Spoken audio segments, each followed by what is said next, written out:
Vote মিটতেই সন্ত্রাস শুরু বসিরহাট লোকসভা কেন্দ্রে। বিজেপি সমর্থকদের বাড়ি ঘর ভাঙচুরের অভিযোগ উঠল। ঘটনায় অভিযোগের তীর তৃণমূলের দিকে। মিনাখার আতপুকুর অঞ্চলের কচুরহুলা এলাকার ঘটনা।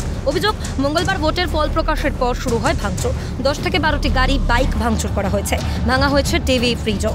দেখুন, তৃণমূল আশ্রিত দুষ্কৃতীরা রাজ্য পুলিশের প্রত্যক্ষ মদতে নির্বাচনের ফল ঘোষণার পর থেকেই মিনাখার বিস্তীর্ণ অঞ্চলে সন্ত্রাস সৃষ্টি করছে। তারা আমাদের কার্যকর্তাদের বাড়িঘর ভাঙছে, ভয় দেখাচ্ছে এবং এলাকায় একটা সন্ত্রাসের পরিবেশ তৈরি করতে চাইছে। নির্বাচন কমিশন এবং পুলিশ প্রশাসনের উচিত নিরপেক্ষভাবে এই ঘটনা বন্ধ করা। হামলার অভিযোগ অস্বীকার করেছে তৃণমূল।